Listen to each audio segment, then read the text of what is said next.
Ahora sí, chicos, ¿se ve la pantalla? Ya. Bueno, pedirles unas disculpas, muchachos, por el aplazamiento del tema, ¿no?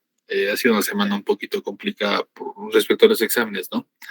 Entonces, continuando como indica Alexis con el temario de obstetricia, se va a empezar con lo que es el embarazo, el diagnóstico y el control prenatal, ¿no?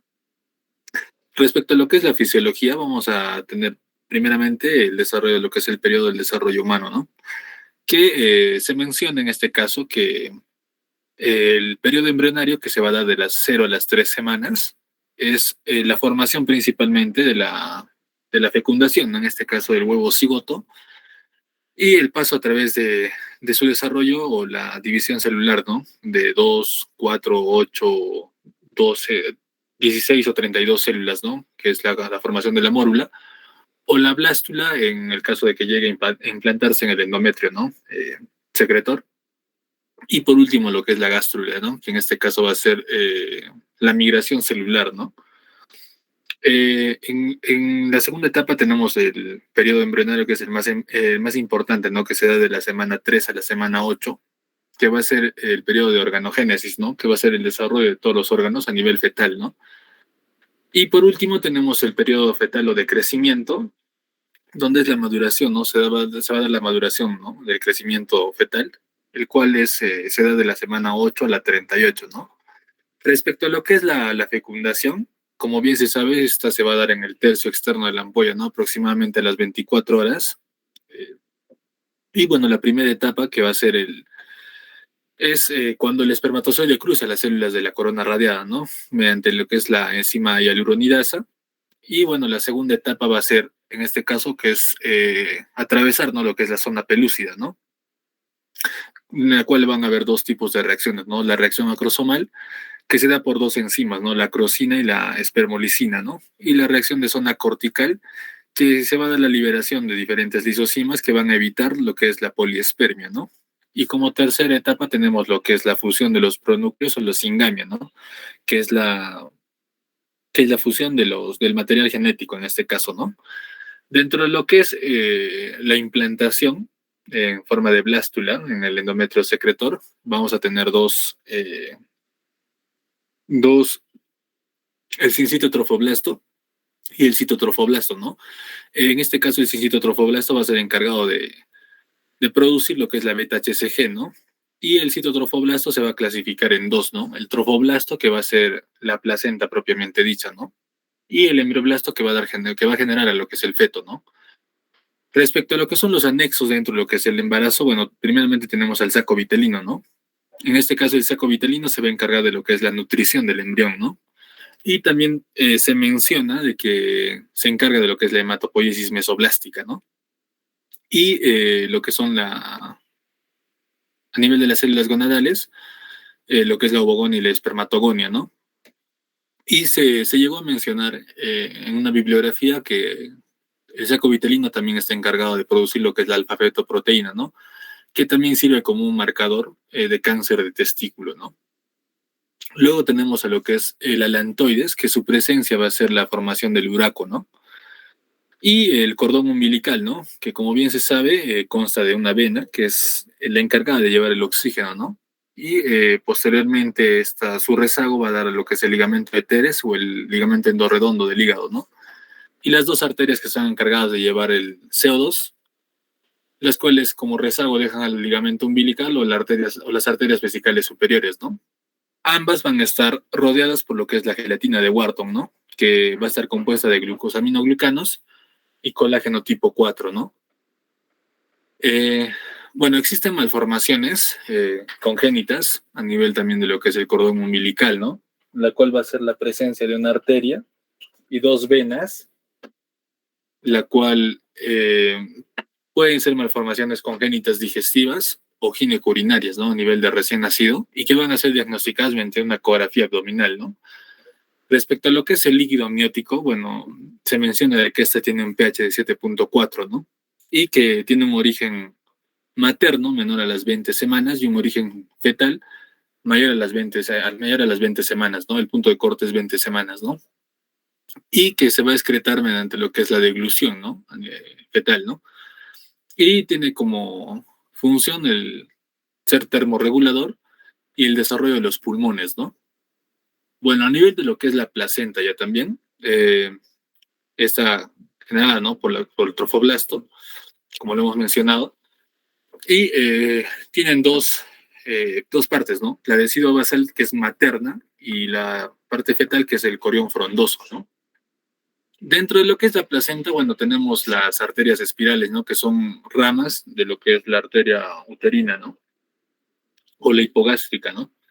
Entonces, al inicio del embarazo, las arterias espirales tienen un diámetro muy pequeño, ¿no? Y conforme avanza lo que es el embarazo, aumenta la luz y va a disminuir lo que es el músculo, la capa muscular de lo que es estas arterias espirales, ¿no? Por ende va a aumentar lo que es el flujo y lo que va a disminuir lo que es la resistencia, ¿no? Vascular.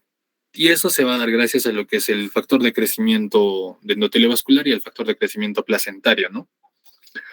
Entonces, a medida de que avance el embarazo, las células del trofoblasto van a invadir lo que es el endometrio y lo que es el miometrio, ¿no? Conforme avanza, ¿no? El tiempo. La primera oleada de esta invasión de estas células del trofoblasto se da de la semana 9 a la 12, ¿no? Y la segunda oleada, que es la invasión ya también del miometrio, y ya aparte del endometrio y el miometrio, es de la semana 18 a la 20, ¿no? Entonces, en esta segunda oleada ya se ve, ¿no? Como hay una disminución total de lo que es la capa muscular, ¿no? De las arterias espirales, ¿no? Entonces, a nivel de esta última segunda oleada, la perfusión uteroplacentaria va a ser más o menos de unos 500 a 700 mililitros por minuto, ¿no? Y el útero a término más o menos tiene lo que es un 15% del gasto cardíaco, ¿no? Entonces, a nivel de la placenta, van a haber diferentes pasos de sustancias, ¿no? Y bueno, es importante porque también estas son preguntadas en el examen, ¿no? Lo que es el oxígeno y el CO2 pasan a través de lo que es la difusión simple. La glucosa va a pasar a lo que es mediante lo que es la difusión facilitada. Estas dos son por transporte pasivo, ¿no? Sin gasto de energía. Y los aminoácidos, los cationes, la vitamina por un transporte activo, ¿no? Y bueno, lo que es la inmunoglobulina G, que es de la gestación, ¿no? Del embarazo, atraviesa por lo que es la pinocitosis, ¿no? Y no van a atravesar lo que es la inmunoglobulina M, ¿no? Ahora, respecto a lo que son las hormonas, tenemos la principal hormona del embarazo, es la HCG, ¿no? Que tiene una función lutotrófica, ¿no? ¿Qué quiere decir lutotrófica? Que va a mantener el cuerpo lúteo para lo que es la secreción de la progesterona, ¿no? Que es promover la gestación. Entonces, más o menos tiene un inicio a partir de lo que es la tercera semana, más o menos, ¿no? Y tiene dos subunidades, ¿no? Una alfa, que es inespecífica, que se encuentra más o menos en 3 hormonas por esta subunidad, que es la TSH, la LH y la FSH, y la subunidad beta, que es específica, ¿no? Prácticamente, mediante la cual se hace un diagnóstico precoz, ¿no? Y va a ser secretada por lo que es el sincitio trofoblasto, ¿no? Y va a duplicar sus valores cada 48 horas, ¿no? Entonces, eso se tiene que dosar, ¿no? En este caso el dosaje va a depender de más o menos cómo se plantea la pregunta, ¿no? Si te dicen el dosaje de beta-HCG posovulación vendría a ser de 8 a 9, 10 días, de 8 a 9 días, ¿no? Pero en cambio si te dicen posfecundación, el dosaje sería de 6 a 7 días, ¿no? También se puede hacer un dosaje mediante lo que es la fecha de la última regla, ¿no? Teniendo en cuenta esta, que es a las 3 semanas en sangre o las 5 semanas en orina, ¿no? La segunda hormona es la progesterona, ¿no? Que se va a producir menor a las 12 semanas por el cuerpo lúteo, como lo había mencionado acá, que es la función luteotrófica, y mayor a las 12 semanas, que es producida por la placenta, ¿no? Entonces, se va a ser encargada de formar la decidua, va a bajar la inmunidad celular. ¿Para qué? Para que la madre no reconozca mediante sus anticuerpos al crecimiento fetal como un cuerpo extraño, ¿no? Y tocolítico porque es endógeno del músculo liso, ¿no? Ayuda a que el músculo liso no haga ninguna actividad, ¿no? También tenemos lo que es el aumento de las hormonas el estriol y la disminución del estradiol, ¿no? El aumento de la prolactina, que va a ser una etapa de hiperprolactinemia durante el embarazo, ¿no? Y lo que es el aumento del lactógeno placentario, que más o menos tiene un pico al segundo o tercer trimestre, ¿no? Y va a ser responsable de lo que es el crecimiento fetal, ¿no? Que es la tercera etapa, ¿no? Más o menos de la semana 8 a la a más, ¿no? A la semana 36 más o menos. Y permite lo que es el paso de la glucosa de la sangre materna a la sangre fetal, ¿no? Y eso se da mediante qué proceso, mediante la insulinoresistencia que te induce la lactógeno placentaria, ¿no? ¿Qué quiere decir? Que esta hormona que se libera induce a que la glucosa no se almacene en las células, ¿no? Y por ende siguen en la sangre materna, ¿no? Y esté pasando lo que es la circulación fetal. Y por ende este incremento de lo que es la glucosa en la sangre materna provoca lo que es la diabetes gestacional, ¿no? Por eso es que se hace el test de O'Sullivan entre las semanas 24 y 28 semana, ¿no? Para descartar lo que es esa diabetes gestacional, ¿no? Ahora, respecto a los cambios locales que aparecen durante el embarazo, principalmente se da lo que es un crecimiento del útero, ¿no? Mediante lo que es la hipertrofia, ¿no? Celular, y va a haber una ligera dextrorotación, ¿no? O sea, hacia la derecha, un giro hacia la derecha, ¿no? Y bueno, al crecimiento del útero va a haber un acompañamiento de lo que es una compresión de las arterias, ¿no? O en este caso una vena también, que es mayor a las 22 semanas, que se comprime lo que es la arteria aorta y la compresión también de la vena cava inferior, que lo cual provoca edemas en el embarazo, ¿no? Ahora, el crecimiento del útero, más o menos a la 8ª semana, llega a lo que es el borde superior, ¿no? De la sínfisis púbica, ¿no? A la semana 12, más o menos, se hace extrapélvico el útero. A la semana 20 va a alcanzar lo que es el ombligo. Y a la semana 36, más o menos, alcanza lo que es el reborde costal, ¿no? Y se menciona que al crecimiento de este útero, más o menos, hay una relación entre la edad gestacional y la altura uterina, ¿no? Entre la semana 20 y la 34, ¿no? ¿Qué quiere decir esto? Que si la gestante más o menos tiene 25 semanas de una edad gestacional, más o menos en cálculo, más o menos la altura uterina va a ser más o menos de ese 25 centímetros, más o menos, ¿no? También existen dentro de los cambios locales lo que son los cambios genitales, ¿no? O los signos que son, algunos que son signos presuntivos del embarazo, ¿no? En este caso tenemos el signo de Chadwick, que va a ser la coloración violácea de las paredes vaginales, ¿no? O el signo de Godel, que es el cuello uterino o el cervix, que se hace blando, ¿no? O el signo de Hegar, que es el segmento uterino inferior blando, ¿no? El signo de McDonald, que es la fácil flexión del cuerpo sobre lo que es el cuello del útero, ¿no? El signo de Noble Budín, que es la ocupación del fondo del saco lateral, y va a aparecer lo que es también la leucorrea, ¿no? Que es la secreción normal, ¿no? Blanquecina, fluida, sin mal olor a nivel del embarazo, ¿no? Ahora, respecto a lo que son los cambios sistémicos ya también, existen diferentes cambios a nivel del corazón, a nivel gástrico, renal, hepático, a nivel pulmonar y hemático, ¿no? A nivel cardíaco, bueno, se menciona que hay un aumento del gasto cardíaco en un 50%, ¿no? Esto va a provocar que haya un aumento de la frecuencia cardíaca, más o menos en unos 10 latidos por minuto, ¿no? Y todo esto va a provocar lo que es aumento del volumen sistémico, ¿no? Ahora, también se va a provocar lo que es una disminución de la resistencia vascular periférica en un 20 o un 30% más o menos, ¿no? Lo cual va a provocar que haya una disminución de la presión arterial en el primer y segundo trimestre, normalizándose en el tercer trimestre, ¿no? Y todo esto va a estar acompañado de lo que es el soplo sistólico con una desviación del eje cardíaco hacia la izquierda, ¿no? A nivel hemático ya también va a haber un aumento del volumen plasmático en un 45%, ¿no? Y es importante tener esto en cuenta, ¿por qué? Porque es por esto que se va a provocar la hemodilución, ¿no? Porque hay mayor volumen plasmático. Y también hay un aumento del volumen eritrocitario más o menos en un 33%, ¿no? No mucho como es el aumento del volumen plasmático, ¿no? También va a ocurrir lo que es la leucocitosis, ¿no? Un aumento de 9.000 a 15.000 más o menos, a predominio de lo que es la neutrofilia, la linfopenia, ¿no? Que es la disminución, ¿no? Entonces, y no debe haber una desviación hacia la izquierda, que es la presencia de bastonados, ¿no? Que eso nos indicaría una infección, ¿no? Y también van a haber un aumento de los factores de coagulación, ¿no? Sobre todo el fibrinógeno, por eso es que se da el estado protrombótico a nivel del embarazo, ¿no? A nivel renal ya también va a haber un aumento de 1 centímetro del tamaño, ¿no? Renal, y va a haber un aumento de lo que es el flujo sanguíneo renal y el aumento del flujo plasmático renal, ¿no? Y esto van a provocar lo que es el aumento de la tasa de filtración glomerular, ¿no? Por lo tanto, va a hacer que el riñón sea hiperfiltrante, ¿no? Entonces, a nivel sanguíneo va a haber una disminución de lo que es la creatinina, el ácido úrico, ¿no? Y a nivel de la orina va a haber la presencia de glucoside y la excreción de bicarbonato, ¿no? Entonces, a nivel renal va a intervenir también lo que es la hormona de la progesterona, ¿no? Que va a provocar lo que es la dilatación de la pelvis renal, ¿no? Y va a provocar lo que es la éstasis urinaria, ¿no? Y esto, a consecuencia de esto, va a aparecer lo que es el reflujo vesículo-ureteral, ¿no? Que a la larga podría provocar lo que es la infección del tracto urinario, ¿no? En la gestante. A nivel gástrico, ya también esta misma hormona, la progesterona, va a provocar lo que es la relajación del esfínter esofágico inferior, ¿no? Lo va a volver hipotónico, ¿no? Y va a provocar los signos clásicos, ¿no? Del embarazo, que es náuseas, vómitos, la pirosis, ¿no? Y va a disminuir también lo que es el vaciamiento gástrico, ¿no? Y la disminución del peristaltismo y por ende en la gestante va a haber lo que es la presencia del estreñimiento, ¿no? También se ha mencionado que hay una atonía en la vesícula biliar, ¿no? Que va a ser riesgo de colelitiasis, ¿no? En la gestante.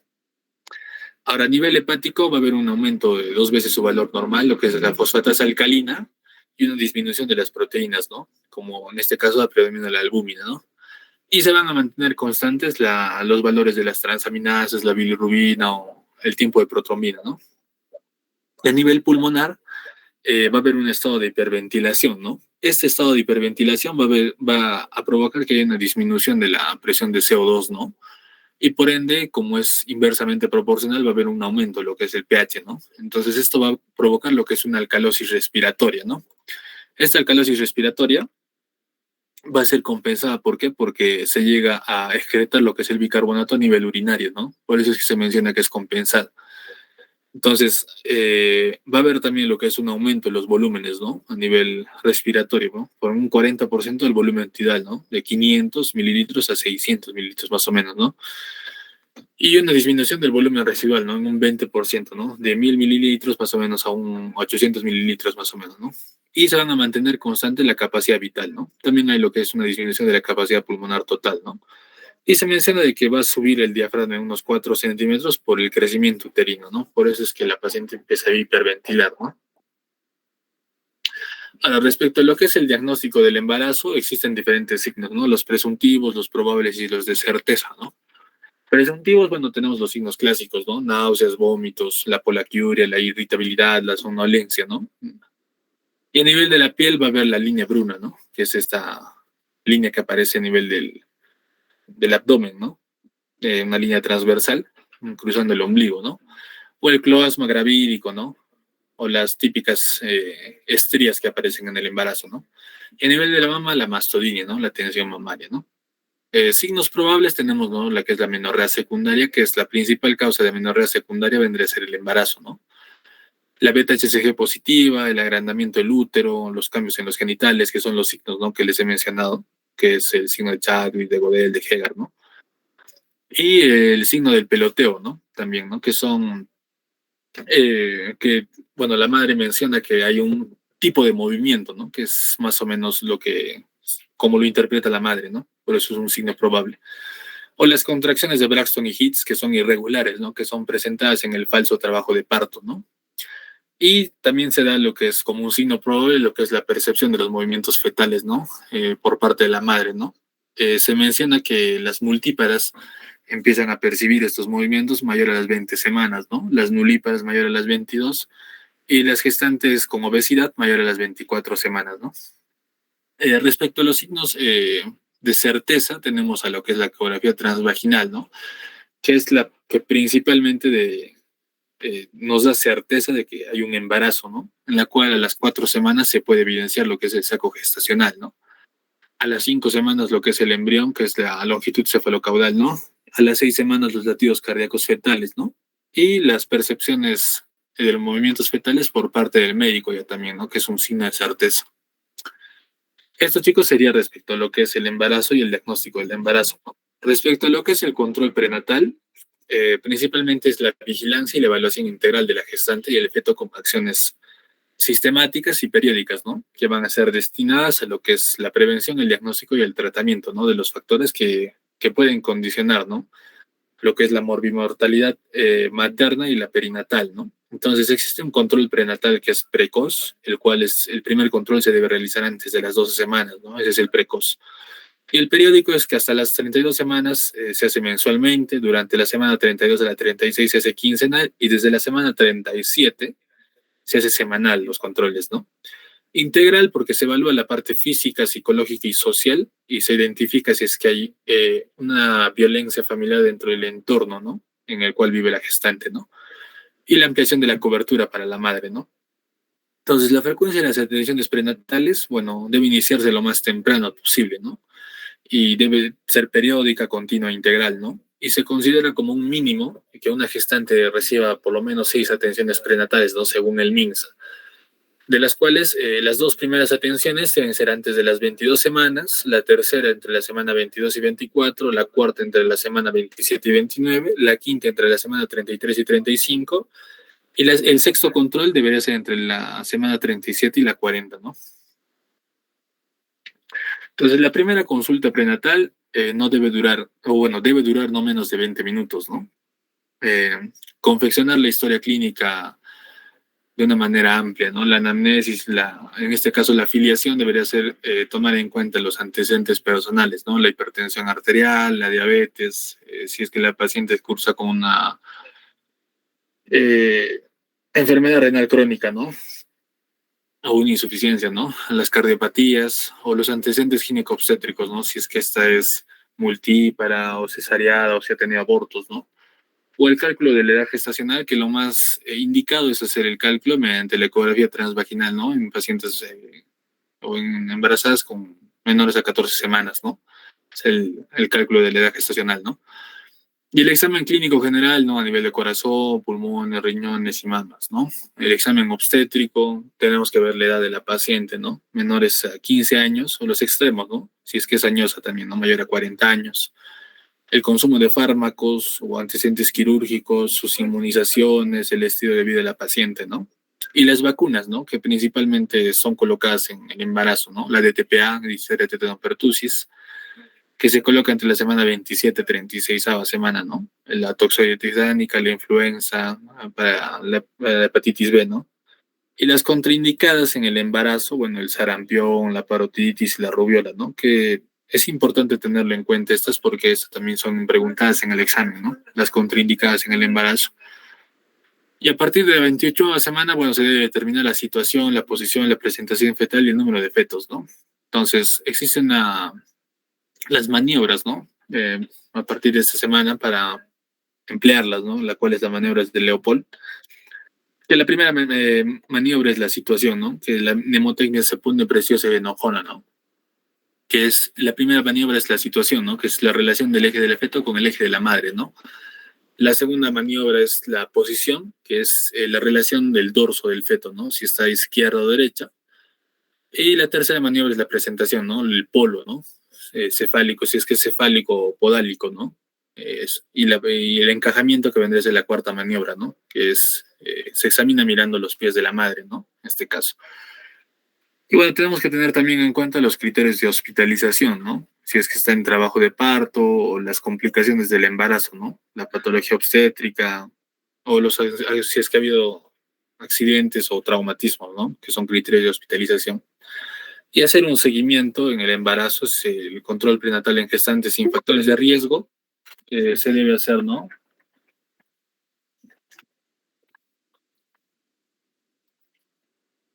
En este caso, se debe realizar en los servicios de salud de primer nivel, ¿no? Y el control prenatal en gestantes con factores de riesgo se realiza en la institución de origen, ¿no?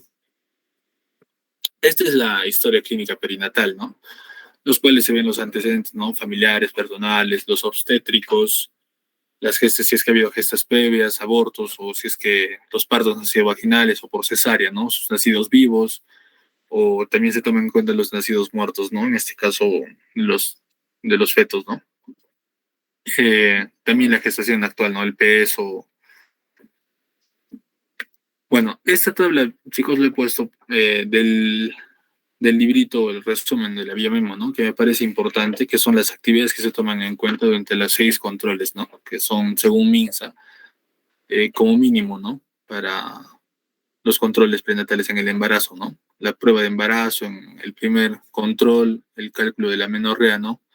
durante los 6 controles, igual la historia clínica perinatal y la evaluación de riesgo, ¿no? Durante los 6 controles, el examen clínico completo en el primer control, el peso corporal durante los 6 controles, la talla en el primer control, los estilos de vida de riesgo en el primer, segundo y en el quinto control, ¿no?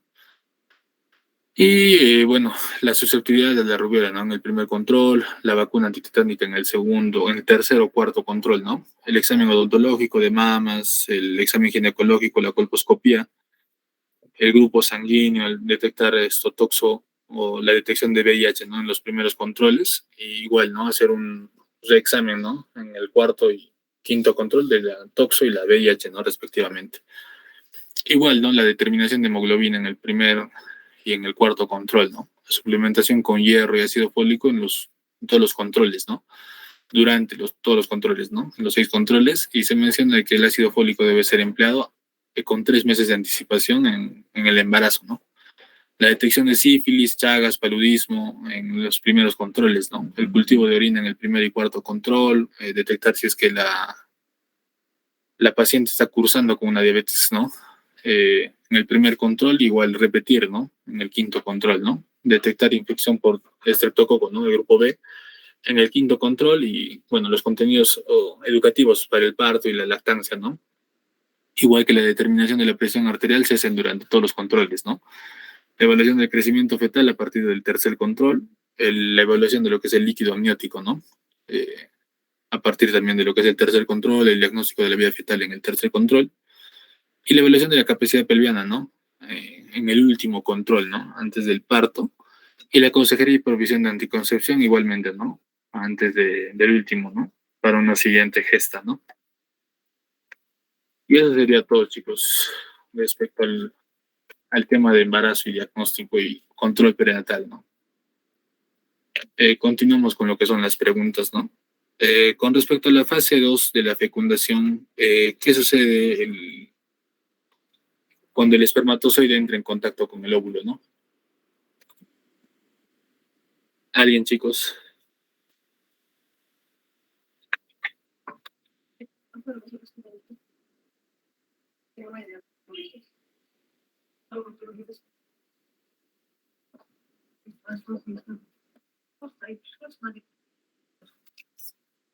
Cambiar La, cambiar la permeabilidad de la zona pelúcida.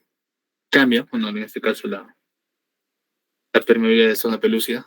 Todos, chicos, alguien que cambie otra respuesta, cambie de opinión.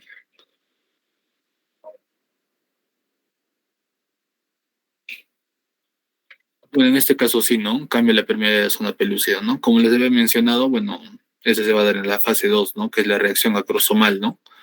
Que se tiene que tener en cuenta lo que es las fases, ¿no? Que es el bloqueo de la poliespermia en este caso, ¿no? ¿Cómo se denomina el signo que se presenta durante el embarazo cuando la mucosa vaginal cambia de color azulado oscuro, ¿no? la B. El signo de Chadwick. Sí, Chadwick, sí. Sí. todos, ¿no? Sí, la B. Bueno, sí, muchachos, está bien, esa es la respuesta, ¿no? Hay que tener en cuenta lo que son los signos, ¿no? De sospecha, probabilidad o de certeza, ¿no? Que son importantes para lo que es el diagnóstico del embarazo, ¿no? Bueno, en este listado, muchachos, ¿cuáles se deben realizar en el primer control prenatal, ¿no? ¿Cuál creen que sea el orden correcto para el primer control?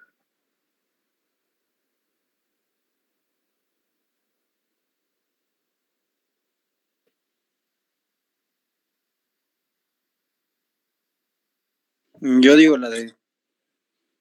La D.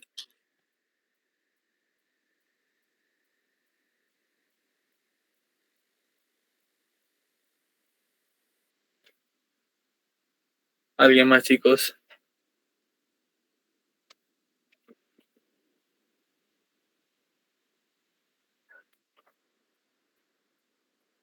¿Alguien más, chicos?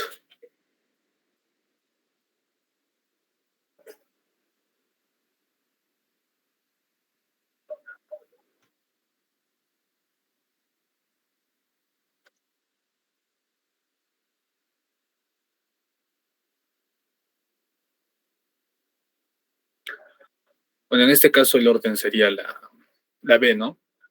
Primero se tiene que hacer una evaluación de lo que es el riesgo obstétrico, ¿no? En el primer control lo más importante es buscar los factores de riesgo, ¿no? Los antecedentes, el examen físico que tiene que ser exhaustivo y aparte que se tienen que tomar los exámenes basales, ¿no? Entonces, lo primero que se tiene que hacer es la evaluación de riesgo obstétrico, ¿no? Posteriormente la fecha estimada de parto, luego el examen físico general, la solicitud de serología, ¿no? Y la educación de la paciente, ¿no?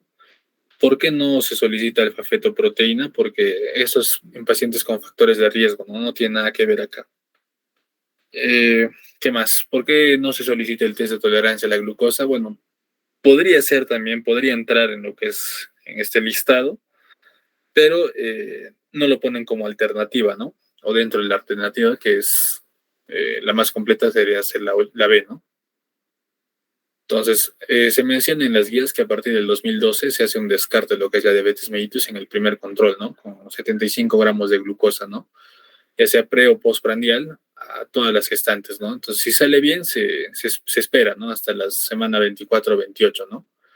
Y si sale mal al instante de haber tomado este test de glucosa, se va, ¿no? Al test de tolerancia oral a la glucosa y se indica si es que es diabetes o si es que es diabética gestacional, ¿no?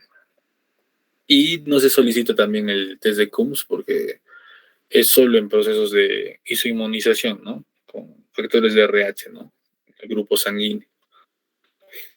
Ahora, ¿cuál de las siguientes vacunas debe recibir la mujer en cada embarazo?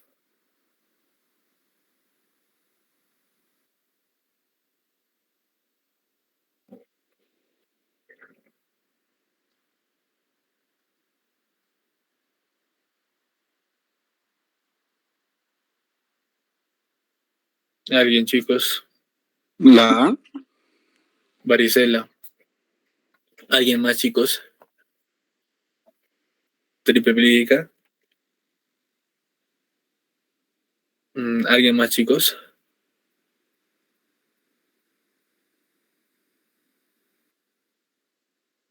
La B. Ya, ¿alguien más, muchachos?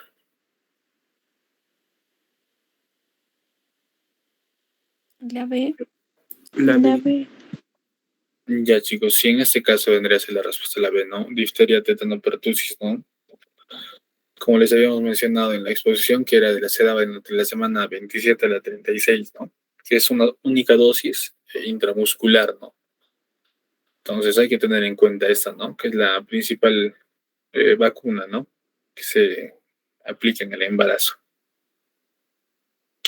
Y bueno, en este caso es un adolescente de 15 años, G1P0, que acude a su primer control prenatal, ¿no? Al examen preferencial se palpa el útero a nivel de las crestas ilíacas. Y bueno, ¿cuál es la mejor alternativa para determinar lo que es la edad gestacional, muchachos? La C. Ecografías del primer trimestre. ¿Alguien más?